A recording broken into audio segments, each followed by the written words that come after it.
Монгол улс Австралийн холбооны улсын хооронд 1972 оны 9-р сарын 15-нд дипломат харилцаа тогтоосон түүхтэй билээ. Үүнээс хойш Монгол улсад үндэсний мэргэжилтэд боловсон хүчнийг сургаж бэлтгэх, уул уурхайн салбарын үйлдвэрлэлийг хөгжүүлэх, хөрөнгө оруулалтыг хөгжүүлэн дэмжихэд Австрали улсын засгийн газар санаачлагтай ажилласаар ирсэн билээ. Энэ жил хоёр орны хооронд дипломат харилцаа тогтоосны түүхт 50 жилийн ой тохиож байгаатай холбогдуулан Шадар сайд Амар сайхан тус улсад ажлын айлчлалт хийлээ. Тус айлчлалтын хүрээнд Австралийн холбооны улсын гадаад хэргийн сайд Пенни Вонгтой уулзаж боловсрол, уул уурхай, хөдөө аж ахуй, эрчим хүч зэрэг олон салбарт амжилттай хөгжиж ирсэн бөгөөд цаашид олон талт хамтын ажиллагааг өргөжүүлэх, ялангуяа боловсролын салбарт мэргэжилтэд ажиллах хүчин бэлтгэх, мөн нарийн мэргэжлийн чадварлаг боловсон хүчнийг бэлтгэхээр харилцан тохиролцлоо. Эрхэмсэг ноён Шадар сайд тантай Австрали Монголын хооронд дипломат харилцаа тогтоосон түүхэн ойн өдөр уулзаж байгаадаа ихэд бэлэгшээж байна. Австрали Монголын эрдэс баялагын салбарын хамтын ажиллагааны талаар таны хэлсэнтэй санал нэг байна. Хоёр талын уул уурхай, эрдэс баялаг, геологийн салбарын хамтын ажиллагааг эрчимжүүлэх, хувийн хөвшлийн үйл ажиллагаанд дэмжлэг үзүүлэх, салбарын бодлого, арга зүйн чиглэлээр харилцан туршлага солилцох зэргээр хамтран ажиллахдаа бэлэн байна. Энэ хүрээнд хоёр улсын уул уурхайн асуудал эрхэлсэн яамт хоорондын яриа хэлэлцээг идэвхжүүлэх сонирхолтой байна. Өнгөрсөн хугацаанд манай хоёр улсын засгийн газар болон салбар хоорондын хамтын ажиллагааг эрчимжүүлэх чиглэлээр олон төрлийн төсөл хөтөлбөрүүд хэрэгжүүлсээр ирсэн билээ. Шадар сайдын энэ удаагийн ажлын хүрээнд хоёр улсын хоорондын харилцааг өргөн хүрээгээр хөгжүүлэх, хоёр болон олон талд хамтын ажиллагааг өргөжүүлэн баяжуулах тал дээр хоёр тал өндөр ач холбогдол өгч байгааг онцолж байлаа. Монгол улсын Шадар сайд Амар сайхан Австралийн холбооны улсад ажлын айлчлал хийж байна. За өнөөдөр Австралийн Шадар сайд бөгөөд Батлангмаалын сайдтай Ричард Марлстай хоёр талын уулзалт хийлээ. За энэ уулзалтын хүрээнд харилцсан дипломат ойн 50 жилийн ой мэндийг харилцсан бие биендээ твшүүлж, за хоёр орны харилцан хамтын ажиллагааг ирэх 50 жилд улам өргөжүүлэн хөгжүүлэхэд сонирхолтой байгаа хоёр тал илэрхийллээ.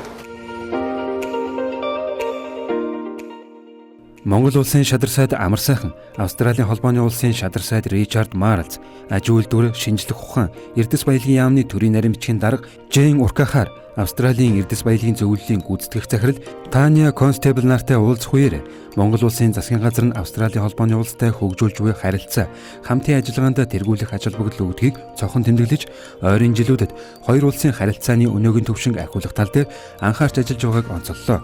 Улмаар өндөр дээд түвшний харилцан айлчлалын давтамжийг нэмэгдүүлэх, боловсрол, уул уурхай, эрчим хүч, хөдөө аж ахуй, батлан хамгаалах, онцгой байдал зэрэг олон салбарт хоёр талын харилцаа, хамтын ажиллагааг идэвхжүүлэх, гүнзгийрүүлэн хөгжүүлэхэд Монгол улсын засгийн газар онцгой анхаарч байгааг мэдгдлээ. Өнгөрсөн хугацаанд манай хоёр улсын засгийн газрын хооронд болон салбар хоорондын хамтын ажиллагааг эрчимжүүлэх чиглэлээр олон төрлийн төсөл хөтөлбөрүүд хэрэгжүүлж ирсэн. Цаашдаа хоёр улсын хоёр талт болон олон талт хамтын ажиллагааг шин шатанд гаргах, өргөн агуулгаар өргөжүүлэн баяжуулахад хоёр тал өндөр ач холбогдол өгч байгаа. Ялангуяа манай хоёр улсын хувьд болвол бас ижил төстэй эдийн засгийн бүтцүүд байж байна. Өөрөөр хэлэх юм бол уул уурхай, аялал жуулчлал, хөдөө аж ахуй, за нөгөө талдаа бол бас ардчил, хүний эрх, үнэт зүйл ингээд бас хаана нийгэм эдийн засаг улс төрийн агуулгаараа за мөн бусад салбарт ч гэсэн үйл ажиллагаагаа эрчимжүүлэх зайлшгүй шаардлага байна.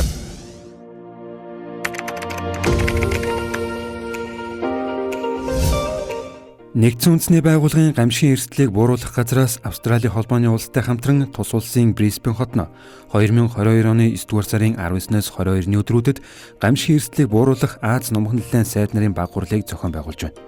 Энэхүү баг хуралд Монгол улсын Шадар сайд тэргүүтээ онцгой байдлын байгууллага, нийслэлийн иргэдийн төлөөлчдийн хурлын дарга Бат Баясгалан болон Орхон аймгийн удирдлага, Монголын улаан загалмай нийгэмлэг, Дэлхийн зүүн Монгол олон улсын байгууллага зэргээс төлөөлөгчид оролцож байна.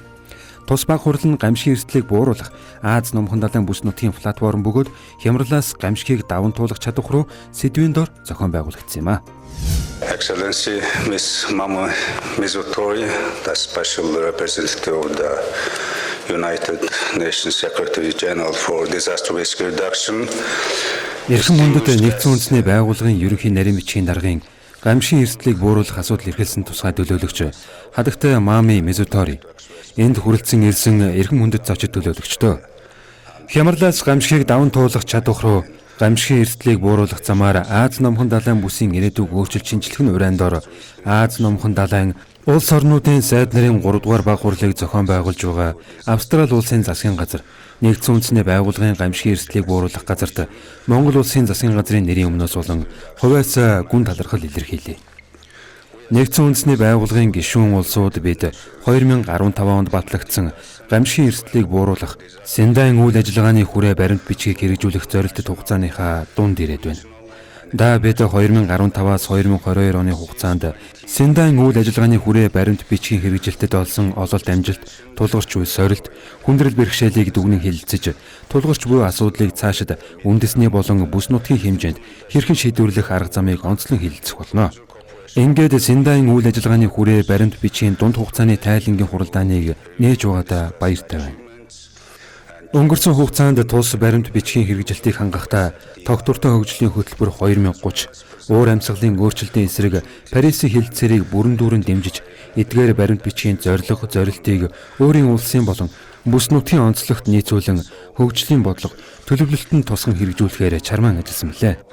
Гамшигын эрсдлийг бууруулах Синдаин үйл ажиллагааны хүрээ баримт бичгийн хэрэгжүүлэхдээ бид өнөөгийн эрсдлийг бууруулах, шинэ эрсдэл үүсгээс сэргийлэхийг гол зорилго болгон ажиллаж байгаа ч олон шинэ сорилттой тулгарч байна.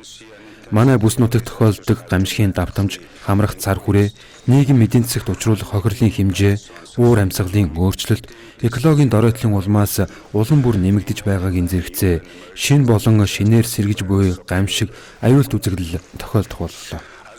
Сүүлийн 2 жилд дэлхийн улс орнууд COVID-19 цар тахлын гамшигт нэрвэгдэж, олон сая хүн харамсалтайгаар амь насаа алдаж, олон оронд ажилгүйдэл, ядуурл нэмэгдэж, нийгэм эдийн засагт хүндрэл учирч байгаа амаргүй цаг үеийг бид хамтдаа тулж байна. Цар тахлаас болж суларсан чадахыг нэмэгдүүлж амжихгүй цаг дор ус, цаг агаар, геологийн гаралтай байгалийн гамшиг, аюулт үзэгдэл, хүний үйл ажиллагаанаас үүдэлтэй гамшиг осолтой бид нүүр тулж эрсдэлт нөхцөл байдал нэмэгдэх хандлагатай байна. Эрхэм зочид төлөөлөгчдөө Синдаин үйл ажиллагааны хүрээ баримт бичиг батлагдсанаас хойш гамшигын эрсдлийг бууруулах бүс нутгийн платформ болох Аз номхон далайн орнуудын сайд нарын баг хурлаар бид 3-таа чуулж байна. Шинэ Дели хотноо 2016 онд зохион байгуулсан гамшигын эрсдлийг бууруулах Азийн сайд нарын баг хурлаар баталсан гамшигын эрсдлийг бууруулах чиглэлээр 2015-аас 2030 онд авч хэрэгжүүлэх Синдаин үйл ажиллагааны хүрээ баримт бичгийг хэрэгжүүлэх Азийн бүсийн төлөвлөгөөнд гамшигын эрсдлийг бууруулах замын зурглалаа тодорхойлсон билээ. Улаанбаатар хотноо 2018 онд гамшигын эрсдлээс урьдчилан сэргийлснээр тогтвортой хөгжлийг хамгаалах сэдвийн хүрээнд хуралдсан гамшигын эрсдлийг бууруулах Азийн сайд нарын баг хурлаас бүс нутгийн 2018-аас 2020 онд хэрэгжүүлэх арга хэмжээний төлөвлөгөөг батлан хэрэгжүүлсэн. Уур амьсгалын өөрчлөлтийн нөлөөгөөр байгалийн гамшигын эрсдэл нийлмэл болон угсарсан дагалдах хэлбэрээр тохиолдох нөхцөл байдал нэмэгдэж байгаатай холбоотойгоор тус хугацаанд бүс нутгийн орнууд эрсдлийг бууруулах, засаглалыг бэхжүүлэх үйл явцаа тогтвортой хөгжлийг хангах арга хэмжээтэй уялдуулах чиглэлээр онцгойлон анхаарсан. Аз номхон далайн түншлэлийн форумоор 2021-с 2024 онд хэрэгжүүлэх Аз номхон далайн бүс нутгийн гамшигын эрсдлийг бууруулах арга хэмжээний төлөвлөгөө 2021 онд батлагдсан. Уг төлөвлөгөөний дагуу бид гамшигын эрсдлийг бууруулах чиглэлээр хэрэгжүүлж буй арга хэмжээг COVID-19 цар тахлын нөхцөл байдалд шинэ арга барилаар өөрчлөн хэрэгжүүлэх, өргөжүүлэх, сайн туршлага, шинэ инновацийг нэвтрүүлэхэд зорж байна. Дээрх баримт бичгийн хүрээнд хэрэгжүүлсэн арга хэмжээнүүд улс орнуудын боловсруулж буй дунд хугацааны тайлан илтгэлд тусна гэдэгт итгэлтэй байна. Гамшигын эрсдлийг бууруулахад хүн бүрийн үүрэг оролцоо чухал.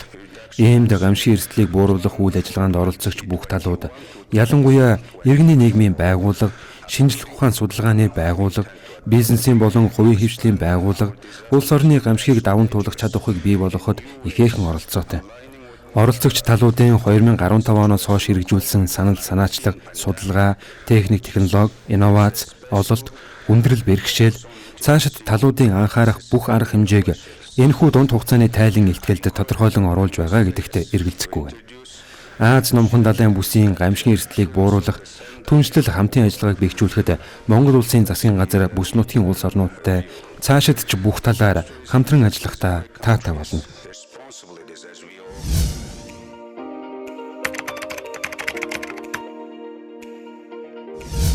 Аз номхон далайн орнуудын гамшигын асуудлаарх сайд нар төлөөлөгчдийн тэргүүн нарын дугуй ширээний уулзалтанд оролцсон Монгол улсын засгийн газраас гамшигын эрсдлийг бууруулахад хууль эрх зүйн болон бүтэц зохион байгуулалтын чиглэлээр авч хэрэгжүүлж байгаа арга хэмжээнүүдийг танилцуулснаас гадна бүс нутгийн хэмжээнд хамтран авч хэрэгжүүлэх ажлуудын талаар санал бодлоо хуваалцлаа. By addressing the challenges we have confronted, I propose to all of us include this as we Учирч буй гамшиг аюулт үзэгдэл ослыг даван туулахад бид нэлээдгүй сорил бэрхшээлтэй тулгарч байна. Иймд сайд нарын 3 дугаар баг хурлаас гарах баримт бичигт гамшигын эрсдлийн санхүүжилт болон эрсдэл шилжүүлэх механизмыг хөгжүүлэхэд дэмжлэг үзүүлэх замаар бүс нутагт гамшигын эрсдлийг бууруулах, үйл ажиллагааны санхүүжилт, хөрөнгө оруулалтыг нэмэгдүүлэх, тухайлбал гамшигын эрсдлийг бууруулах бонд гаргах, эрсдлийн даатгалын тогтолцоог бий болгох. Зуд ган зэрэг удаа өрнөлтөй гамшигыг тэсвэрлэх олон нийтийн чадварыг баттгах үүднээс уур амьсгалын өөрчлөлтөөс үзүүлэх нөлөө, уур амьсгалын гаралтай гамшигаас урьдчилан сэргийлэн сэрэмжлүүлэх арга хэмжээнд шинжлэх ухаан, технологийн ололтуудыг ашиглах. Гамшигын эрсдлийг бууруулах шинэ технологи, инновацийг ялангуяа хот суурин газрын эрчим хүч, зам тээвэр, харилцаа холбоо, эрүүл мэнд, боловсролын барилга, байгууламж зэрэг нийтийг хамарсан дэд бүтцүүдэд нэвтрүүлэх. Буян тухайн нисэх буудлыг зүүн хойд Азийн орнуудын хүмүүнлэгийн тусламжийн төв болгох агуулгыг онцлон тусгах саналтай байна. За Монгол улсын засгийн газрын хувьд 2018 онд Азийн сайдрын баг хурлыг Улаанбаатар хотод амжилттай зохион байгуулсан. Энэ хурлаас хойш хэрэгжүүлсэн үйл ажиллагаагаа сургамжаа бас бусдад хуваалцах боломжийг бас олгож байна. Тэгээд энэ хүрээнд бид хүн гамшигын эрсдлийг бууруулах синдан үйл ажиллагааны дунд хугацааны стратегийг Монгол улсад хэрэгжүүлсэн талаар тайлангаа хэлэлцүүлнэ. За Монгол улсаас сар тахал болон хямралт нөхцөл байдлын үед авч хэрэгжүүлэх арга хэмжээний талаар цаашдын бас саналаа бас танилцуулах ийм боломжийг бас олгож байгаагаар ачаалмагталтай юм аа.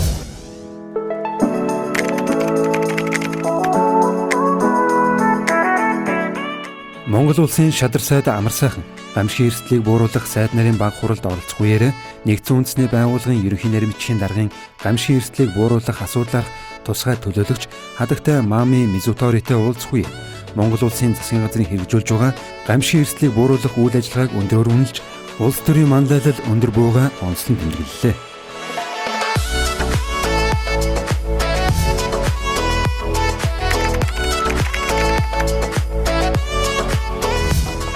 Монгол улсын шадар сайд амар сайхан Австралийн холбооны улсын сенатор онцгой байдлын сайд бөгөөд хөдөө аж ахуй, ой, загасны аж ахуйн сайд Мюррей Уоттой албан уулзалт хийж хоёр улсын онцгой байдал, хөдөө аж ахуйн салбарын хамтын ажиллагааны талаар санал солилцлоо.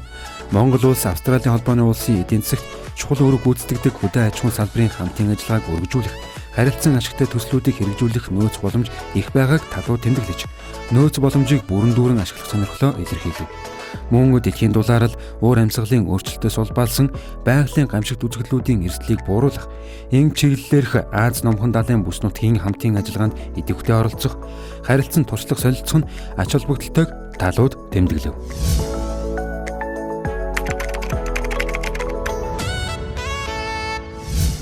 Монгол улсын шадар сайд амар сайхан Австралийн холбооны улсад хийж буй айлчлалынхаа хүрээнд Rio Tinto компани Австралиг хариуцсан гүйцэтгэх захирал Келли Паркертэй Rio Tinto компани төв байранд уулзлаа. Уулзалтаар талууд Монгол улсын засгийн газар Rio Tinto компани хамтран оюутлогоо төслийн далдуурхан бүтээн байгуулалтын ажлыг амжилттай хэрэгжүүлж байгаад сэтгэл хангалуун байгаагаа илэрхийлж, цаашид төслийн хүрээнд харилцан ашигтай, нээлттэй, урт хугацааны хамтын ажиллагааг өргөжүүлэн хөгжүүлэхийн төлөө үргэлжлүүлэн ажиллахаа нотоллоо.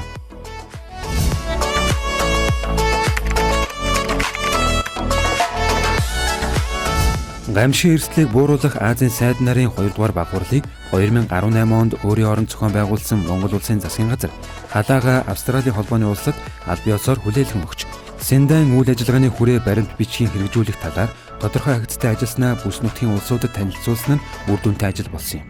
Монгол улсын шадар сайдын Австралийн холбооны улсад хийсэн энэ удаагийн айлчлал хоёр улсын өрх төгсөн түншлэлийн харилцааг шин шатанд гаргах, уул уурхай, хөдөө аж ахуй, аялал жуулчлал, эрчим хүч, боловсрол, батлан хамгаалах, онцгой байдал зэрэг олон салбарт хамтын ажиллагааг өргөжүүлэн хөгжүүлэхэд чухал ач холбогдолтой боллоо.